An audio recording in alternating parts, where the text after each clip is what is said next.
My name is Jamie Miller, aka Jamie Triller, Triller Gang. Caffeine, nicotine, better than methamphetamine. But I am an addict. I was born into addiction. I've chosen addiction. I'm just gonna get right into it because I have ADHD and my brain likes to wander. I like to say that my brain, like if you ever get on a laptop and you have one thing in mind that you want to do, the best way that I can explain it is by the time I'm done, I've got 30 different windows open and I still haven't finished that one thing that I started, the one thing that I wanted to get on the laptop for. So that's kind of how my brain works, and I've already started with it. But I'm going to try and give you my story without jumping too much, keep it short, sweet, to the point. I was born October 19th, 1990 in Iowa City, Iowa. I was raised in Clinton, Iowa, and bounced back and forth between Clinton, Iowa, and Lawton, Oklahoma. My parents got divorced when I was 2 years old, so I jumped back and forth between my dad and my mom quite a bit growing up. My first experience with drugs was at 10 years old in 2000. I believe I was in 5th grade. Elijah Buell Elementary School.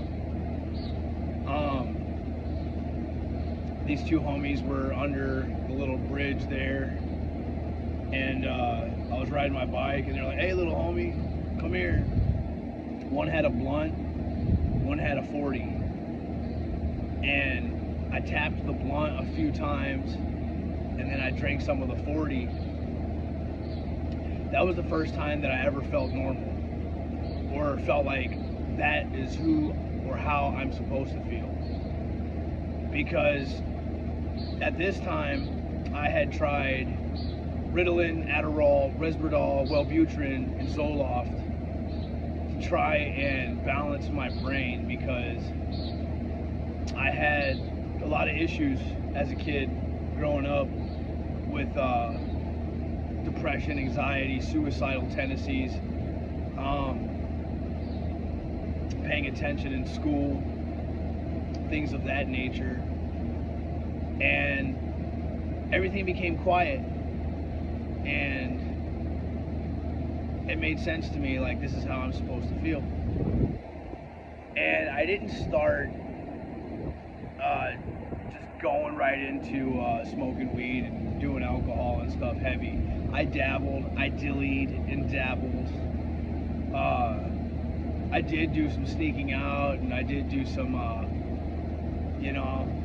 partying. Now that I'm getting more clear-minded with sobriety, actually today marks 60 days of 100% sobriety off of all substances except for my caffeine and my nicotine. Those are my enes. No more methamphetamines. But I drank alcohol and I dabbled in marijuana.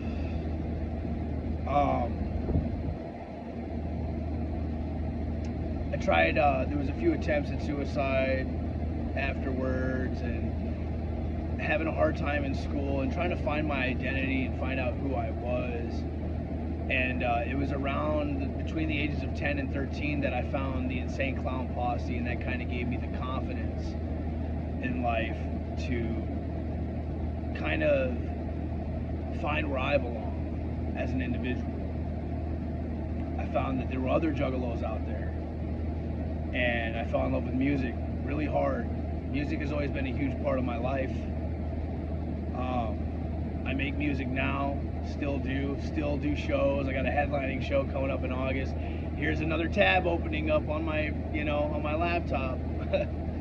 But no. So I'm back and forth between dad and mom.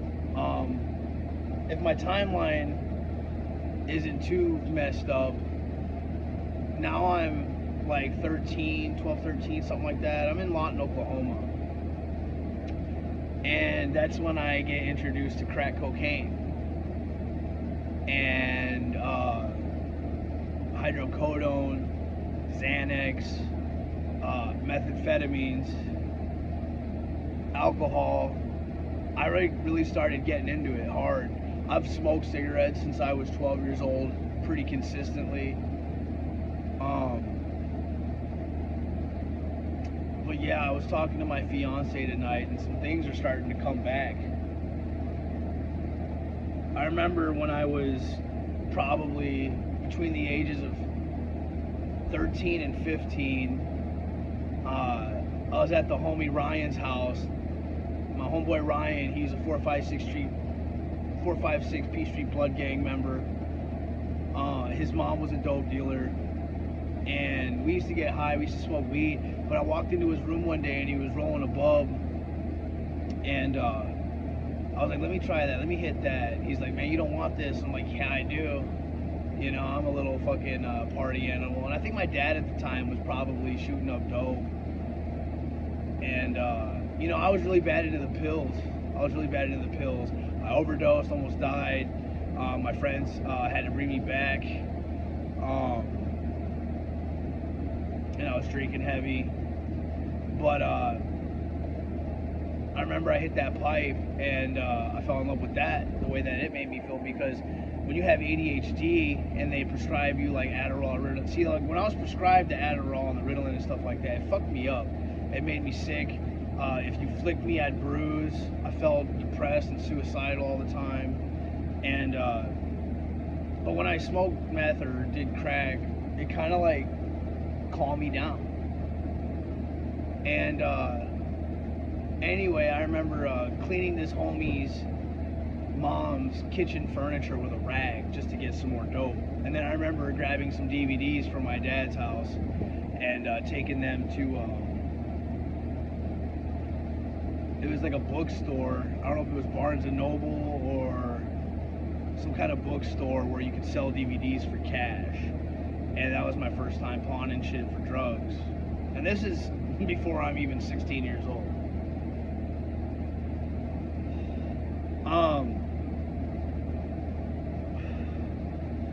So I'm in freshman year. I think I barely passed freshman year. I think they pushed me into the 10th grade, said I could make up those credits. So I'm at school and I'm off of like 500s hydrocodones. I was still in my dad's pills heavy. And I was at a play, and these girls handed me a drink because I had cotton mouth, and I was like, "Let me get a drink of that." And I started chugging, like, no. And it had Everclear in it. And I chugged the whole bottle. So now I'm fucked, hammered, off the pills. I'm like almost crawling back to my classroom, and I'm like throwed, and the cop, the school resource officer, knocked on the door and said, "Miller, come here." And he put a pen in my face to do like a sobriety test, and I was like, "Whoa!" Like, fuck. He's like, "Yeah, you're fucked up, clearly."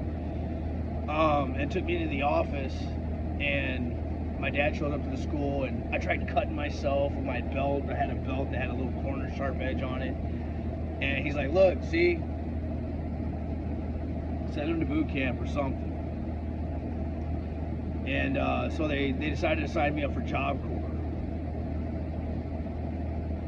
In Job Corps, I did pretty good. I was really close to attaining my GED and graduating culinary arts. I got I got a couple awards for like trainee with the most improved attitude, trainee with the most improved. You know, just I developed really well, and I was doing really good, but at the same time I was still smoking weed. I was selling weed, I was hustling, I was moving, shaking. I've always had that hustler bone inside of me. My grandma, she used to like go to CVS and get like these 50% off sales, and I've seen like, you know, people needed shit from weekend passes, people who couldn't leave the center. So once I got my weekend passes, I would go back home and I'd fill all these black garbage bags up with soap, tampons, oatmeal cream pies, you know, shaving cream, whatever. And I'd bring it back and I'd sell it back at Job Corps to make money. And then the homie money Shout out to my homie Money and Levon. I don't know where they're at anymore in life, or I never kept in touch with them, but they were my homies. We were smoking. They used to call me J-Lo or Lil J because I used to jump in the fucking freestyle circles. The oh shit circles is what we call them, because fucking somebody be beating on the wall with a lighter. And everybody be like, oh shit, oh shit, oh shit. And then you jump in the circle, you be like, oh shit, I'm about to go walk, oh shit, you're about to get taught, oh shit. You know what I mean? There goes another tab opening up of my laptop. But nah man, Money would send me to like, we'd go on Walmart trips and I'd meet like the plug in the bathroom and I'd bring back like weed on the center and I'd sell the weed. So I've always been like, you know, involved in like selling drugs since I was real young. But anyway, Job Corps, 16 years old, I talk to the counselor. I tell them like there's people giving me a hard time. I'm having a hard time because I couldn't leave or something like that. And so they sent me home and said I needed to get a mental evaluation. I needed to be mentally cleared before I came back to Job Corps and finished. And this was like my last like hoorah at getting it right as a kid, because I had fucking failed school. I was doing drugs, hanging out, I was gang banging, hanging out with Bloods, you know, fucking. And if this says anything, my girlfriend at the time, Jade,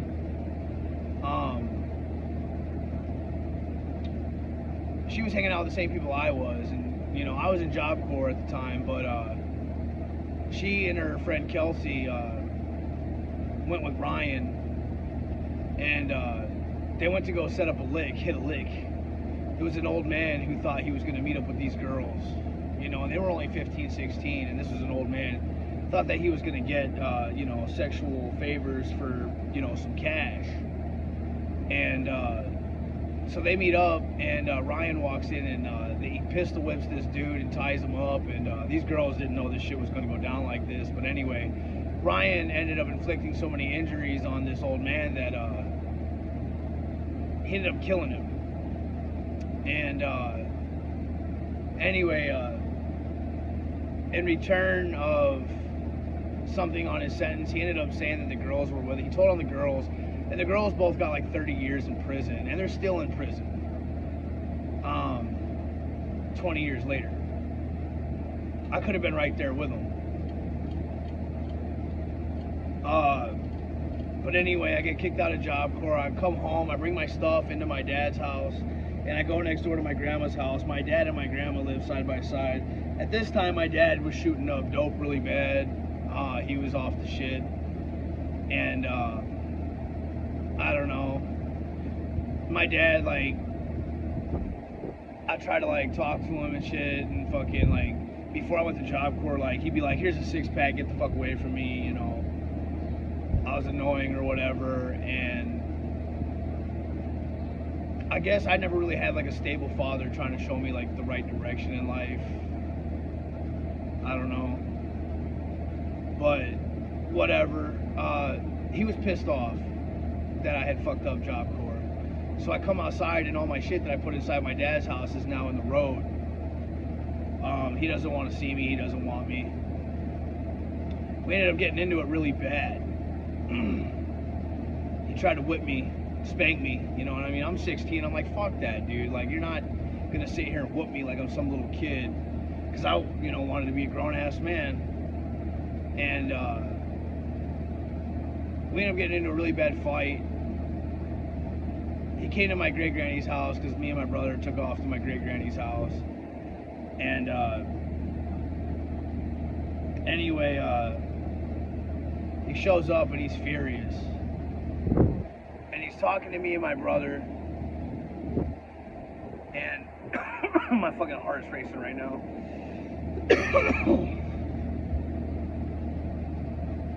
Did I forget to mention that I was raped and molested by a member of my, a friend of my family's. a lot of shit that's happened with my life and the trauma that's happened, like I've like compartmentalized, I guess, or like I have disassociation issues, like to where like things pop up and like I've forgotten so much of my childhood, and my timeline is so fucked up because of just everything that's happened.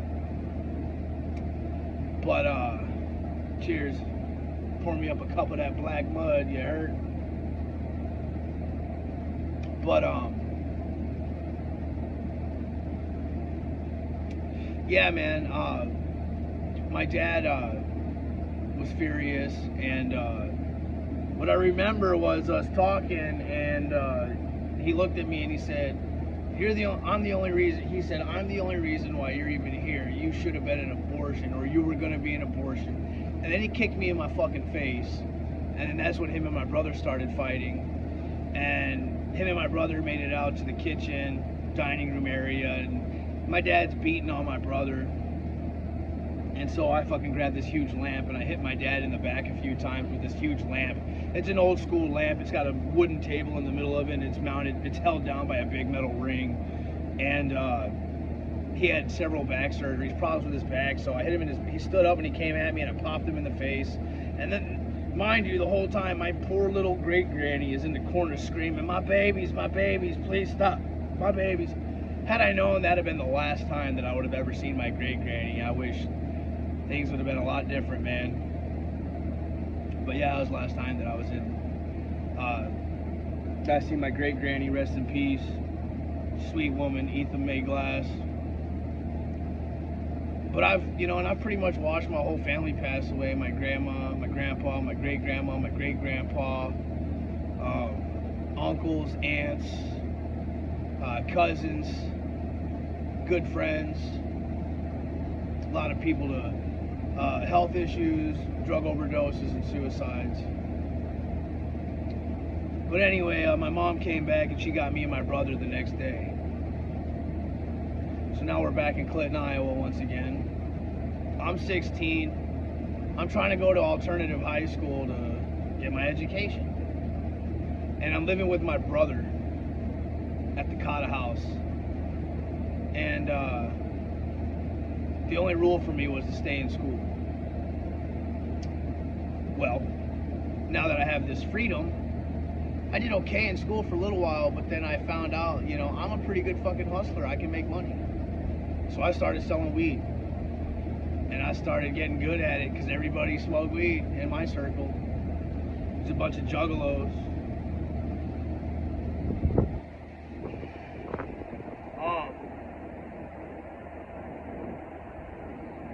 My mom told my brother to kick me out because I wasn't going to school anymore. Respectfully so. I got really mad at my brother and I grabbed him and I choked him. I put him up against the wall. And then I took a Jägermeister bottle, and for those who know, Jägermeister bottles are super thick. I cracked myself one time, ping, cracked myself a second time, psh, broke this bottle over my head. Fucking stupid. I have rage. I have this, we call it the Miller rage. Because my dad is a violent dude, angry dude. Us Millers, when pushed to that level or triggered, can cause massive devastation to ourselves and everybody around us, and even, property. We could probably tear down a house with our bare hands if pushed to that level. And I absolutely hate that about myself. And I'm not going to jump around timeline too much. I'm trying to be straight to the point. We're already 20 minutes into this thing. So now I'm kicked out of my brother's house. I'm fucked up. I'm walking around Clinton. I got a pint of vodka. I'm off of Xanax. And that's when I met Vincent Richmond. And everybody knew me in school as Chronic because I was a fucking pothead from hell, man. Smoke everybody under the water. And anyway, he took me to his house and I blacked out, and I ended up waking up in this fucking pitch darkness. And I'm like, hello, hello. Like, I didn't remember anything or where I was. And fucking, I see this hatch open up from above me. And I'm in their basement, passed out on the futon. And Ron's like, yeah, Chronic, come on up here. And they ended up saying I could stay with them and live with them. What's up, baby?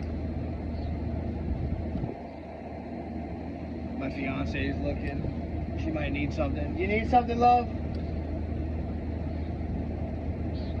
No? But anyway, so now I'm 17 on my own. Mind you, when I'm 15, my brother's 18, and we look really similar. So when I'm 15, I'm using my brother's ID to go buy cigarettes. And in Oklahoma, you only need to be 18 to go into the casino. So I'm going to the casinos. I'm going into strip clubs. And when I'm 18, I'm using my brother's ID to go to bars, casinos, and strip clubs. So I'm doing grown-ass people's shit when I'm 15 and 18. I'm living with Ron. I lived with Ron from the time that I was about 17 to the time that I was 19. In that time, I partied my fucking ass off because I was the plug. I ended up selling a bunch of fucking weed. I ended up becoming my plug's plug. The guys that I would buy weed from when I was a kid ended up coming to me and started buying weed. Because I had it like that. And I also kept about $2,000 in cash in my pocket. And I was reckless. I was careless. I bought everything that I ever wanted, and I splurged and bought everybody else fucking shit. I remember one time I went to Walmart and I said, just get what you want. I bought the entire Tech Deck skate park along with a bunch of skateboards because I was a skater and I loved all that, and that's what I wanted. And anyway,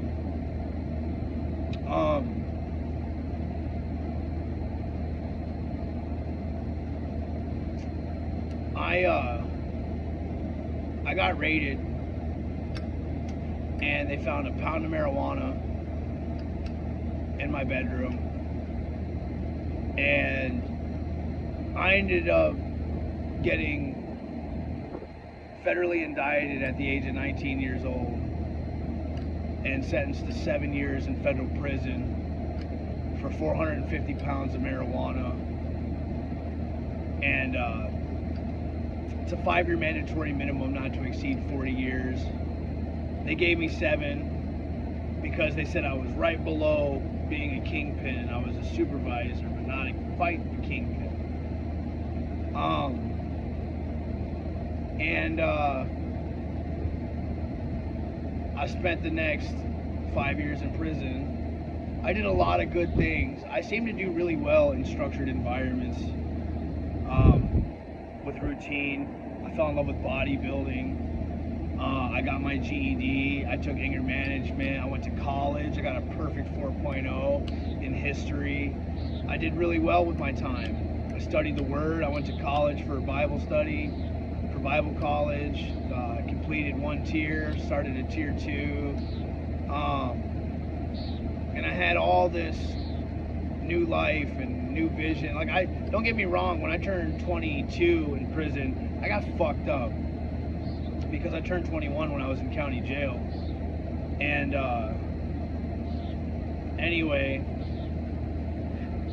I decided to join the residential drug abuse program. Of course, there was the incentive of getting like a year off of your case, but I never got no love for that. I never got no love for, doing the, I never got no time off. I did 5 years. And anyway, I had to do like 6 months of what was that? What do they call that? 605 Main work release program. It was like halfway house, right? So I get out of prison May 5th, 2015, Cinco de Mayo. I'm in the halfway house. I'm 25 years old.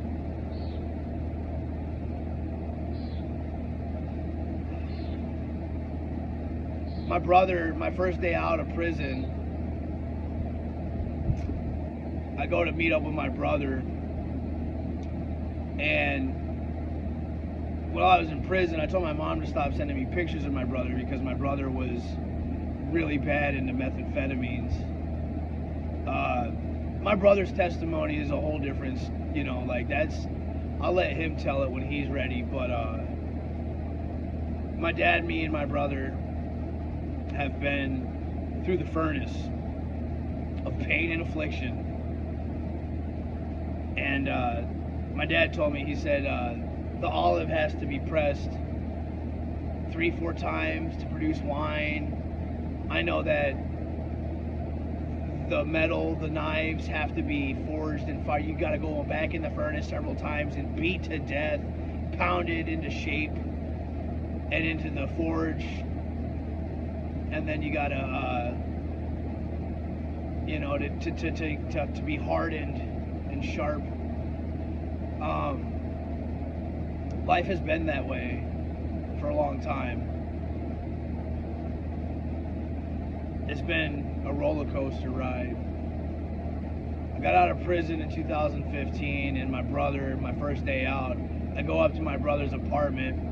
He told me to call before I showed up, and I tried, but he was sleeping on his phone. I get inside to his apartment, and my brother's like 98 pounds, soaking wet. Hands are black from tweaking, rolling, fucking scraping pipes, whatever. And he was in pain, and it wasn't a good welcome home. And I thought that I could save my brother's life. But I was confined to the house because now I'm on house arrest, and I couldn't really leave my porch besides to go to work. I had to answer the phone whenever they called to make sure I was there. But anyway, that's when I started talking to a girl. I fell in love, and I started dabbling in alcohol again. I ended up violating my probation like 3 different times. I ended up running away to Colorado because it was either Colorado or kill myself. Those were my options that I gave myself, because I certainly was headed to the bridge to jump off, and my boy Random Tanner pulled up on me, and I give him the credit for saving my life that day. But I was in a real miserable spot. So I went to Colorado, and everybody thought I died because we live right next to the Mississippi River, and whenever people come up missing in my hometown, they usually don't end up coming back or finding them, and if they do, it's usually down the river. So guilt finally hit me. I turned myself into the Greeley County Police Department, and I spent a few more months in prison, got back out, got married. I was married for about a year, got back into drugs and alcohol. My wife had gotten hit by a fucking bus in her car, and it fucked her up, and I don't know, like shit just got bad. Like I ended up becoming shitty in my ways, drinking again, sneaking out, infidelity, cheating, and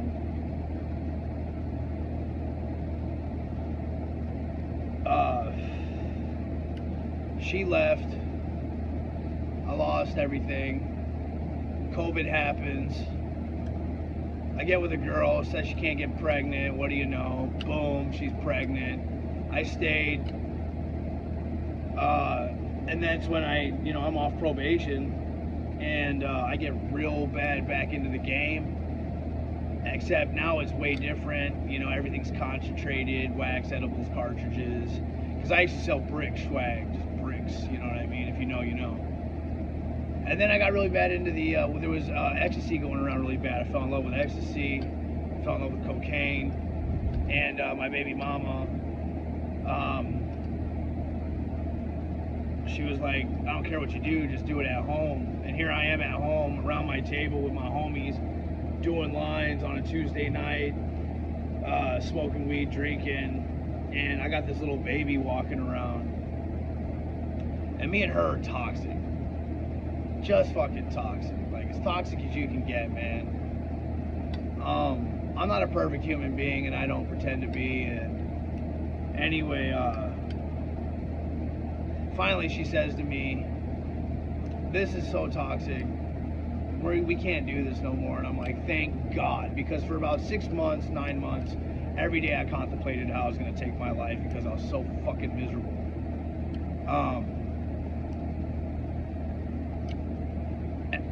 My stepdad told me one time, he said, every bad thing that's happened to you in your life is revolved around drugs or alcohol.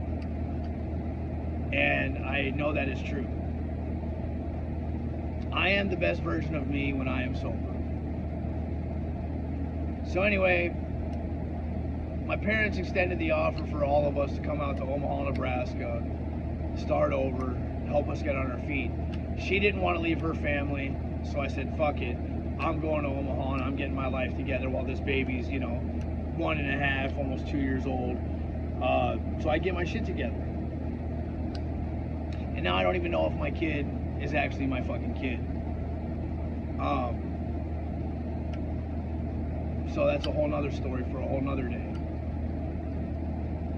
Our relationship is absolutely toxic to the point where we can't even exist on a FaceTime. And that's a whole nother story. There's another tab opened up on my laptop. But anyway, I moved out to Omaha, Nebraska in like 2022.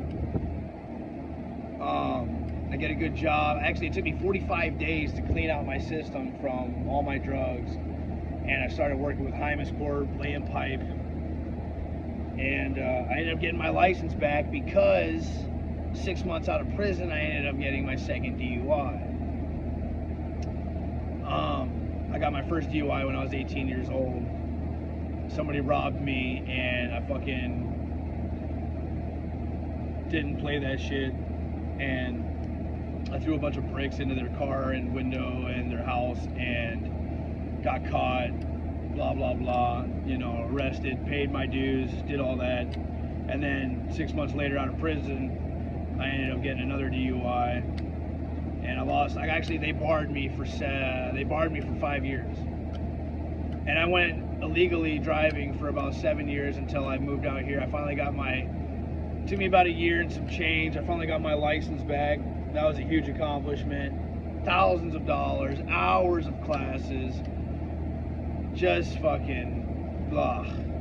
But anyway, so after I get my license, I applied for the railroad, Union Pacific Railroad.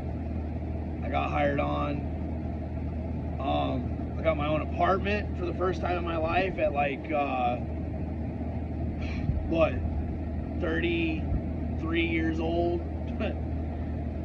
And things are going really good. Music's going good. Got a collaboration with my favorite artist, Sign of Strange Music, King ISO. Shout out to King ISO. I love you, brother.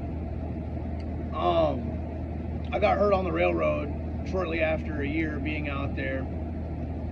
Fucked up my arm, fucked up my hip, and I'm working through this legal process of trying to sue the railroad.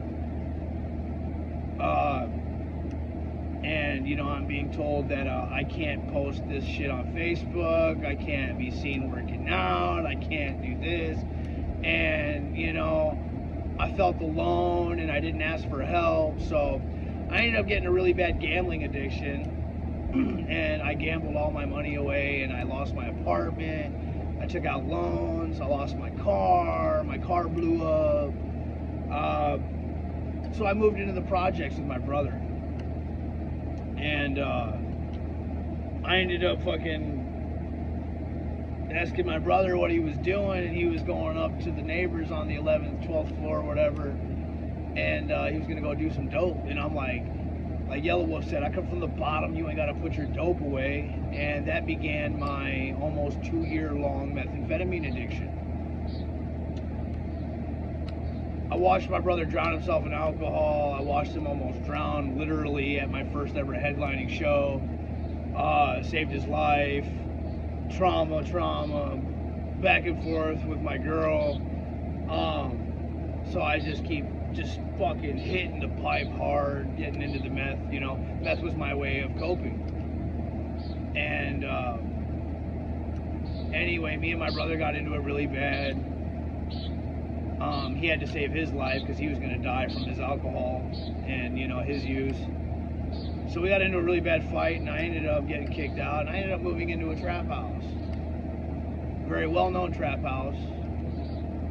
And I lived there for some time, probably from January, February, March. April 29th of 2026, I was raided, and me and a few other individuals got sent to jail. They allegedly found like less than a fucking half gram of dope, said it was mine. But by the grace of God, that happened because now I am celebrating 60 days 100% sober. I'm clear-minded.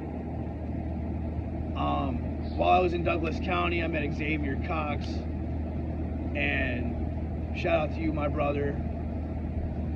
I found Jesus again, and he's in my life and blessed me with a beautiful family, a beautiful home. Life is really good. I am fighting this case still, but I wasn't going to quit using dope unless I got arrested. I wasn't going to quit it on my own, or I died, whatever. But I tried to run again like I did for Colorado, and I tried to head to Los Angeles, California, and hit my low, did the most dirty thing that I possibly could to somebody. I fucking packed my car full of their shit, and he was in prison, and took the rest of anything that he had of value, and I took off for Los Angeles to fucking I don't know, run from my problems. Figured I'd try to go find a record deal or something. But I made it to Las Vegas, like 236 miles from Los Angeles. I went out there with an ounce of meth, an ounce of weed, an ounce of shrooms, and about 60 beers and 3 open bottles of fucking liquor. I made it there. Drove through Colorado and Utah. By the time I got to Las Vegas, I ran out of money. I didn't gamble any at all. But, so my first day in Vegas, I got no money, but I got all these drugs and all these booze. I walked around, and I identify as homeless and a junkie. So what do? I go and I chop it up with all the fucking homeless junkies.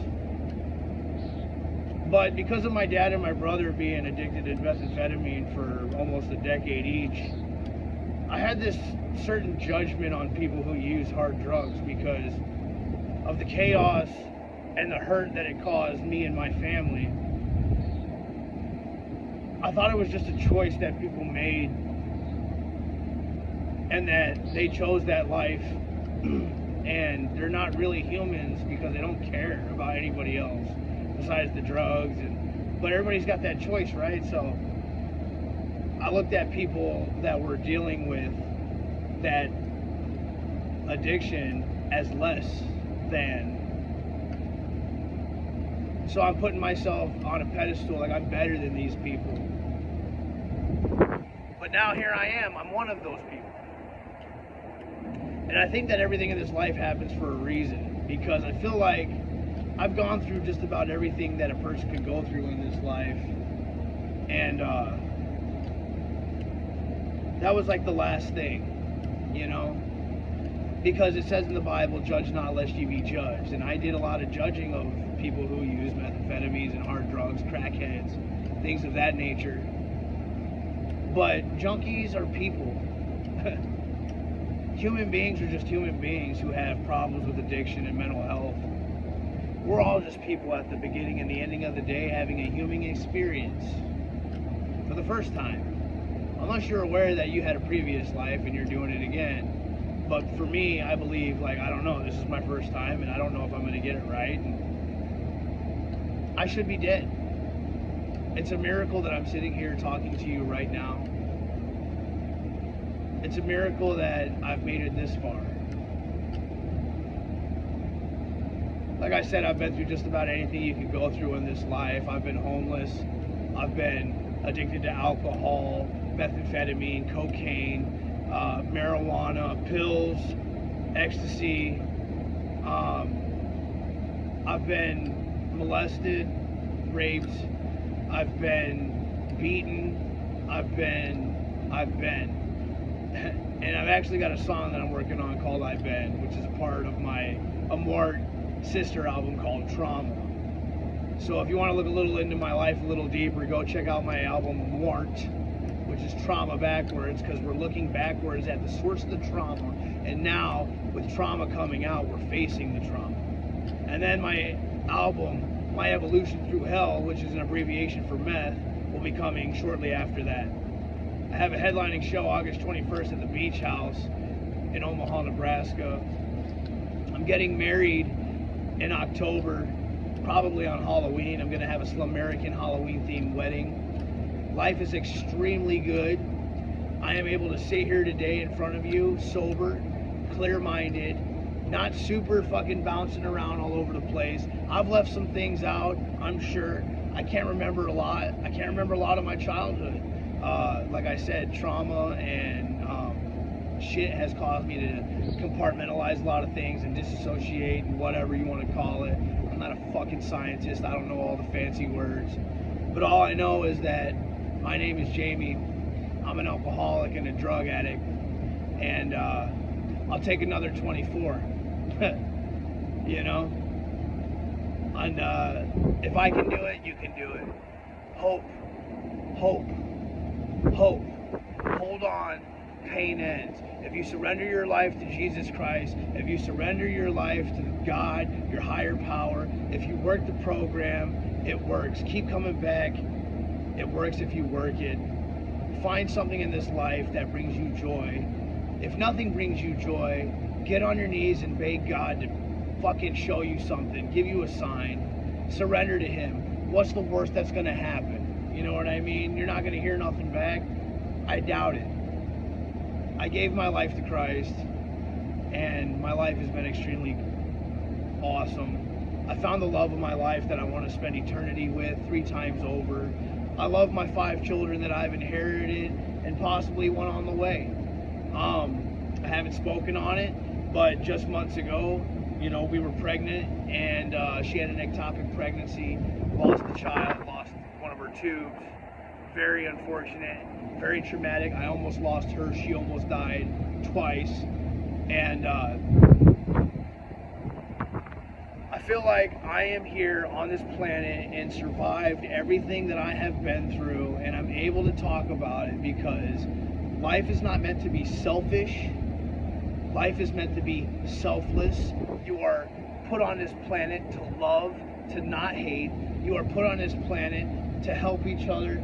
I am here to lift you up because we all fall down, and I am here to spread love because darkness, the kingdom of Satan, is so overshadowing the light in this world that it is up to people like you and me to continue to shed the light upon the darkness.